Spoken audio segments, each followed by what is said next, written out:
निश्चित रूप से दिल्ली में तो बिहार से बहुत फ़र्क दिखता है। भारत सरकार भी है, दिल्ली सरकार भी है, तमाम हाई कोर्ट, सुप्रीम कोर्ट, इस तरह का माफिया राज यहाँ नहीं पनप पाया। बिहार का ही था, हमने एक दो लोगों को पकड़ा भी था और बिहार पुलिस से भी हमने कुछ मदद की अपेक्षा की थी, कुछ मदद मिली भी थी। बिहार से लोगों की आबादी बहुत बढ़ गई है, अच्छी खासी हो गई है। तो जो लोग आते थे तो हमने कहा जो भी आता है मेरा नाम लेकर आता है। तो वो लोग कहते थे तुम लोग अधिकारियों मंत्रियों के तुम लोग उसके तलवे चाटते हो, जो आम भाषा होती है लोग कहते थे। बिहार में बहुत बदलाव हुआ है, बहुत बदलाव हुआ है।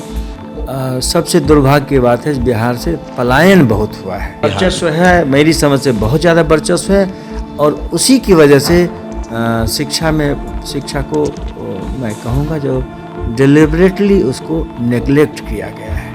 नमस्कार, आप देख रहे हैं लाइव सिटीज। मैं हूं आपके साथ सौरभ राज। मेरे साथ आज बात करने के लिए रिटायर्ड आईपीएस ऑफिसर एसबीएस त्यागी हैं। इनसे बात करेंगे कि आखिर बिहार पुलिस और दिल्ली पुलिस में जो थोड़ी बहुत असमानताएं देखने को मिलती है, जो कहा जाता है दिल्ली पुलिस एडवांस है, बिहार पुलिस थोड़ी पीछे रह जाती है, इन सब मुद्दों के ऊपर आज बात करेंगे। दिल्ली पुलिस के काम के ऊपर बात करेंगे। बिहार में माफिया मिल जाते हैं लेकिन दिल्ली में माफिया क्यों नहीं मिलते हैं, आज एसबीएस त्यागी से जानेंगे। खुद बिहार के रहने वाले हैं लेकिन दिल्ली में ज्वाइंट सीपी के कमान संभाले, काम किए। एसबीएस जी, आप बिहार से आते हैं, दिल्ली में भी आपने काम किया, ज्वाइंट सीपी आप रहे हैं। दिल्ली में क्या कुछ बिहार से अलग दिखता है? निश्चित रूप से दिल्ली में तो बिहार से बहुत फ़र्क दिखता है। यहाँ सुविधाएं, यहाँ संपन्नता, यहाँ लोगों का रिस्पांस, लोगों का मिलना जुलना, पढ़ाई लिखाई, बहुत फ़र्क है। तो ये तो जग जाहिर है, कोई बहुत नई बात नहीं है। बिहार से आप दिल्ली आए, पढ़ाई लिखाई बिहार में ही हुई। बिहार आते जाते हैं कि नहीं आप? देखिए, हमारी पढ़ाई लिखाई मैंने गांव से मैट्रिक किया जी। हम लोगों के वक्त में 11+2+2 सिस्टम था पढ़ाई लिखाई का। गांव से मैट्रिक करके हम फिर आगे पटना साइंस कॉलेज, वहीं से आईएससी किया, वहीं से हमने बीएससी फिजिक्स ऑनर्स किया। फिर मैं आ गया दिल्ली विश्वविद्यालय। जब 78 में जब उस वक्त का इमरजेंसी और जयप्रकाश नारायण मूवमेंट शुरू हुआ तो हमको लगा वहाँ सेशन भी में देरी हो रही है, तो वहाँ से हम आ गए दिल्ली विश्वविद्यालय। यहाँ हमने दिल्ली यूनिवर्सिटी से एमएससी किया, एमफिल किया, सिविल सर्विसेज की तैयारी की। तो ईश्वर की कृपा से हम फिर दानी पुलिस में भर्ती हो गए। उससे पहले मैं 1 साल करीब 3 महीने पटना साइंस कॉलेज में लेक्चर भी था फिजिक्स का। दिल्ली में जब आप ज्वाइंट सीपी थे तो कभी माफिया से मुलाकात हुई? जो बिहार में आम बोल चाल में है, बिहार में माफिया होता है, डॉन होते हैं, दिल्ली में भी ये सब कुछ मिला आपको? देखिए, दिल्ली में एक ज़रूर इसका कहिए दिल्ली पुलिस की यहाँ संपन्नता रही है, साधन रहे हैं, लोग थोड़ा एक्टिव रहे हैं, मीडिया थोड़ा मुखर रही है और सीट ऑफ पावर है, भारत सरकार भी है, दिल्ली सरकार भी है, तमाम हाई कोर्ट, सुप्रीम कोर्ट। तो इस तरह का माफिया राज यहाँ नहीं पनप पाया। पुलिस की भी मुस्तैदी रही, समाज की भी मुस्तैदी रही, मीडिया और कोर्ट की भी मुस्तैदी रही। यहाँ माफिया राज नहीं पनप पाया। ऐसा नहीं है कोई गुंडागर्दी का आलम हो, कोई एक आदमी कोई राज चलाता हो या एक छत्र राज हो, गांजा बिक रहा हो, चरस बिक रहा हो, दारू बिक रहा हो। घटनाएं यहाँ भी होती हैं और कई बार सरेआम भी हो जाती है घटना, लेकिन इस तरह से नहीं कर सकते जो कोई माफिया राज है, कोई गुंडा राज है या किसी का वर्चस्व है जिससे पुलिस भी घबराती हो। देखिए, अपने यहाँ बिहार में तो एक दौर ऐसा था डॉन का, माफिया का, एक से एक बड़े रंगदार थे। दिल्ली में भी क्या आज के 5 साल, 10 साल, 15 साल पहले ये दौर था? नहीं, यहाँ कभी उस तरह का दौर नहीं रहा। जरूर कहीं गली में, मोहल्ले में, इलाके में जरूर कोई न कोई गुंडा भी होता है, बदमाश भी होता है, लेकिन ऐसा उसका दायरा भी बहुत सीमित होता है, छोटे स्तर पर होता है।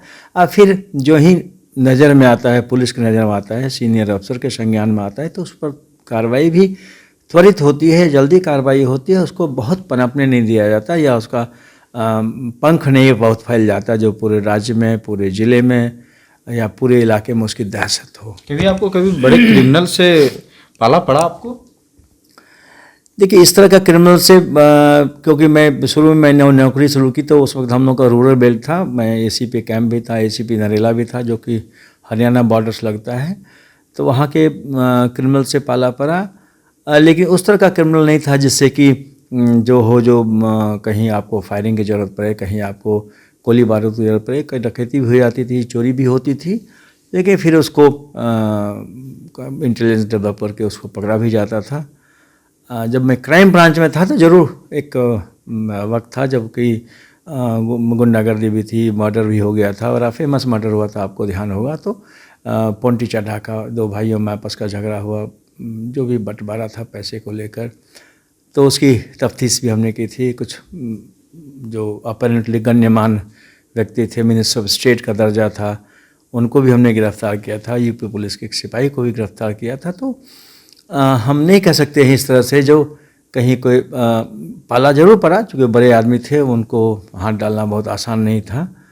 एक और किस्सा मुझे याद आता है, नाम लेना मुनासिब नहीं होगा। उस वक्त वो MP भी थे बसपा के, और वो उनकी पकड़ भी अच्छी खासी थी भारत सरकार के मंत्रियों में भी। फिर भी हमने उनको गिरफ्तार किया था क्योंकि उनकी वाइफ ने एक नौकरानी का मर्डर कर दिया था। तो हमसे भी कह रहे थे भाई हमारे तो SP लोगों से बड़े अच्छे संबंध होते हैं, और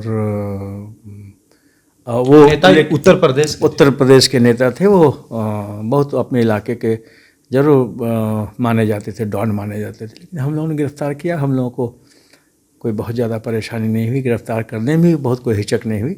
ज़रूर हमने अपने अधिकारी से बात की है। हमने जब गिरफ्तार किया तो हमको ऑनरेबल स्पीकर को जो मैंडेटरी होता है वो इतला करनी होती है, हमने इतला भी की उनको, और वो अच्छे खासे दिन जेल भी रहे। काम करते इसमें जब आप अधिकारी रहे तो कभी अंदर से वो फीलिंग आई कि हैं तो बिहार के ही, काम तो होते रहेगा, डर तो लगेगा नहीं? नहीं, ऐसा नहीं है। वो देखिए चांस की बात है, हम लोगों को जो अधिकारी हमारे रहे जी, काफ़ी उनका सपोर्ट रहा शुरू से ही, और हम लोगों की नीयत में खोट नहीं था। काम करते थे, मन से, दिल से काम करते थे, और हम लोग को सपोर्ट भी करते थे। तो कभी बहुत ऐसा डर का माहौल नहीं हुआ, हम ऐसा करें तो क्या हो जाएगा। तो और कोशिश हम लोगों की यही रही कि हम लोग एक नीति संगत काम करें, दिमाग से लगाकर, सोच कर, समझ कर, और कोई वैमनस्य नहीं था, कोई और भाव नहीं था जिससे कि कोई बहुत डरने वाली नौबत होती है। आप लुटियंस में भी अधिकारी बन करके रहे, सेंट्रल सेक्रेटेरिएट साइड में। कभी बिहार का कोई ऐसा क्रिमिनल केस आया आपके पास जो लगा कि अरे यार अपने घर गांव का है, राज्य का है? नहीं, बिहार का नहीं है। यहाँ का एक आदमी मुझे ध्यान आ रहा है, कनॉट प्लेस में एक दुकान में चोरी हो गई थी, बर्गलरी हो गई थी। तो अच्छी खासी घड़ियाँ लेकर वो आदमी चला गया था, बिहार में चला गया था। तो हमने बिहार का ही होता? बिहार का ही था। हमने 1-2 लोगों को पकड़ा भी था, और बिहार पुलिस से भी हमने कुछ मदद की अपेक्षा की थी, कुछ मदद मिली भी थी।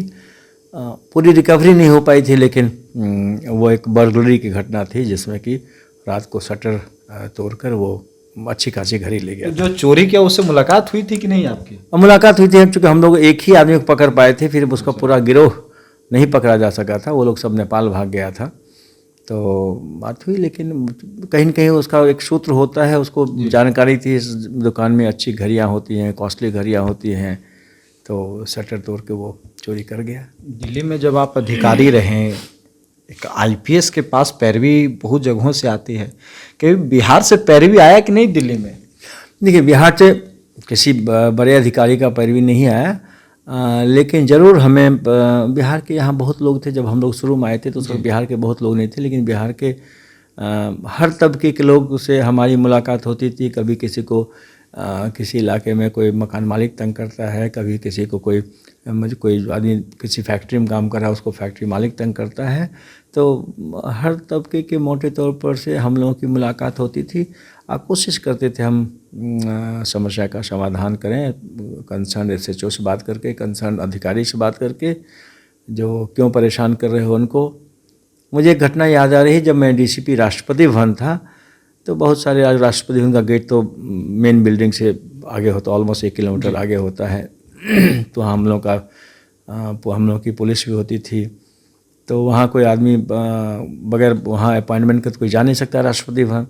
कोई आदमी कहता मुझको मिलना है, त्यागी बाबू से मिलना है, तो हमको वायरलेस पर पूछता, भाई जो आपसे मिलना चाह रहा है एक आदमी का, साधारण सा आदमी है जी। तो हम कहते थे जो भी आता है बिहार से, जो आदमी आता है सबको मेरे पास आने दीजिए, रिसेप्शन पर आने दीजिए, उनका कार्ड बनेगा, मेरे पास ले आइए।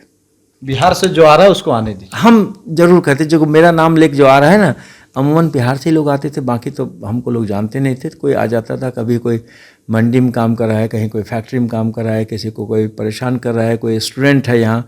बिहार के विद्यार्थी भी बहुत पढ़ते थे। जब हम लोग आए थे तब हम लोग बहुत कम संख्या में थे, बट ग्रेजुअली तो बिहार से बच्चे बहुत ज़्यादा आ गए। अब तो बिहार से लोगों की आबादी बहुत बढ़ गई है, अच्छी खासी हो गई है। तो जो लोग आते थे तो हमने कहा जो भी आता है मेरा नाम लेकर आता है, अमूमन बिहार से ही होते थे।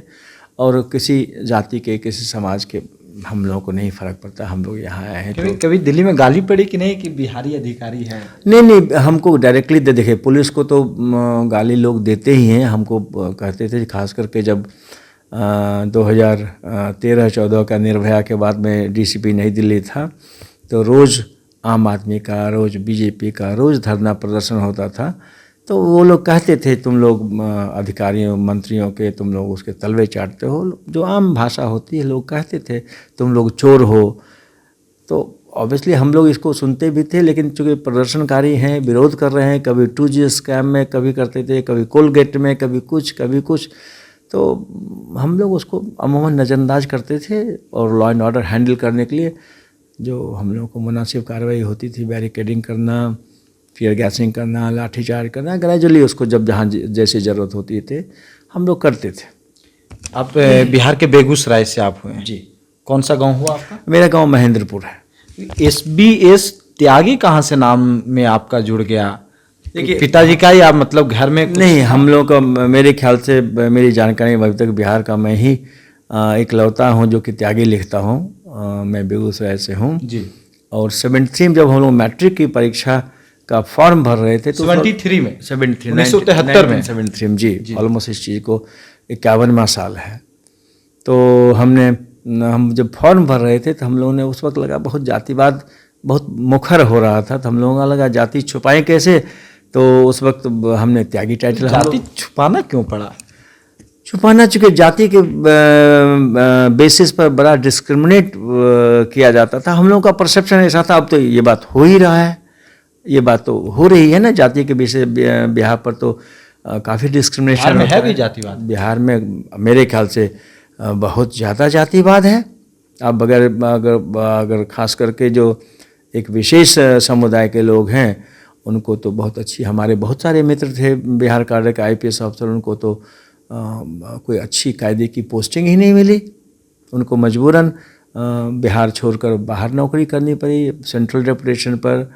इवन जम्मू कश्मीर में भी नौकरी की उन्होंने, बिहार में उनको अच्छी पोस्टिंग नहीं मिली। जिनको पोस्टिंग मिली भी, किसी को DIG वायरलेस लगा दिया, किसी को DIG आर्म पुलिस लगा दिया, BMP लगा दिया, कोई जिले की पोस्टिंग, कोई रेंज की पोस्टिंग, कोई जोन की पोस्टिंग। डिस्क्रिमिनेशन है बहुत, माने हम लोगों को तो उस वक्त बहुत ज़्यादा दिखता था, इसीलिए नाम आपने बदल लिया। और नहीं, उस वक्त तो परसेप्शन नहीं था हम लोगों को, लेकिन लगता था जाति के नाम पर भेदभाव होगा। तो हम लोग 5-6 दोस्त थे, सब लोगों ने अपना टाइटल एक ऐड कर लिया था। तो अभी उसमें त्यागी जोड़ लिया। मुझे अच्छा लगा त्यागी, तो मैंने कहा मैं भी त्यागी जोड़ लेता हूँ। तो त्यागी, तो हम शिवबालक सिंह मेरा नाम था ओरिजिनली। शिवबालक सिंह, फिर त्यागी जुड़ गया, हम हो गए शिवबालक सिंह त्यागी। तो शिवबालक सिंह त्यागी मेरा चूँकि 11 से रजिस्टर्ड नेम ही हो गया। अभी गांव के भी जाना होता है कि नहीं? गाँव हम जाते हैं। अभी हम करीब 5-6 महीना पहले गए थे। हमारे भतीजे आते जाते रहते हैं। गाँव में मेरी माता जी रहती हैं, मेरे बड़े भाई साहब रहते हैं, उनका परिवार रहता है, चाचा जी का भी परिवार है। हम लोग एक ही बड़ा घर में रहते हैं। तो अभी ऑलमोस्ट संयुक्त परिवार है, लेकिन चाचा जी से तो हम लोग का एक जो नॉर्मल होता है फॉर्मल इनफॉर्मल सा विभाजन हुआ है, लेकिन हम लोग परिवार तो सब एक ही हैं, एक ही घर में रहे, एक ही बिल्डिंग में रहते हैं। बिहार अभी कुछ बदला कि नहीं? मतलब जब आप बिहार छोड़ करके आए, जब अधिकारी बने, IPS में गए, बिहार कुछ देखिए, बदला? बिहार में बहुत बदलाव हुआ है, बहुत बदलाव हुआ है। सबसे दुर्भाग्य की बात है बिहार से पलायन बहुत हुआ है। जो हम लोगों ने 77-78 में वहाँ से पलायन करना हम लोगों ने भी शुरू कर दिया, क्योंकि वहाँ लगा भविष्य नहीं है, रोज़ हड़ताल होती है, रोज़ वहाँ पढ़ाई नहीं होती है, जाति के नाम पर कभी कोई टीचर को चाकू मारता है, कोई विद्यार्थी को चाकू मारता है। तो और वो पलायन अभी भी शुरू हो रहा है। वहाँ तो बदलाव ज़रूर, एक मुझे जो सबसे ज़्यादा बदलाव लगता है, शिक्षा के स्तर में बहुत ही गिरावट आ गई है।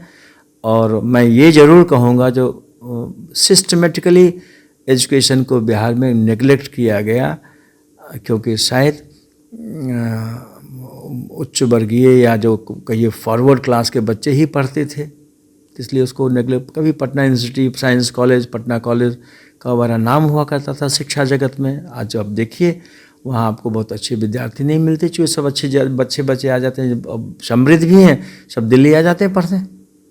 हम लोगों ने साइंस कॉलेज से पढ़ाई की, उस वक्त साइंस कॉलेज में बड़ा गौरव होता था, साइंस कॉलेज में एडमिशन होना, साइंस कॉलेज में पढ़ाई करना। अब वो बात नहीं है, अभी उन लोगों को फ़ख्र नहीं, वो पढ़ाई नहीं होती, प्रोफेसर्स की भर्ती नहीं होती है, भर्ती भी होती है तो जाति के नाम पर। तो शिक्षा में विशेष जाति का भी वर्चस्व है, वर्चस्व है, मेरी समझ से बहुत ज़्यादा वर्चस्व है, और उसी की वजह से शिक्षा को मैं कहूँगा जो डिलिबरेटली उसको नेगलेक्ट किया गया है। डिलिबरेटली कहा गया है जो शिक्षा कौन पढ़ता है, फॉरवर्ड क्लास के बच्चे पढ़ते हैं, शिक्षा में क्यों खर्च करें, शिक्षा में क्यों अच्छे लोगों को भर्ती करें, शिक्षा में क्यों करें, जाने दो। तो मेरी समझ से बड़ा डिलिबरेट अटेम्प्ट रहा है वहाँ की लीडरशिप का। चलिए, हमारे साथ बात करने के लिए शुक्रिया सर, थैंक यू।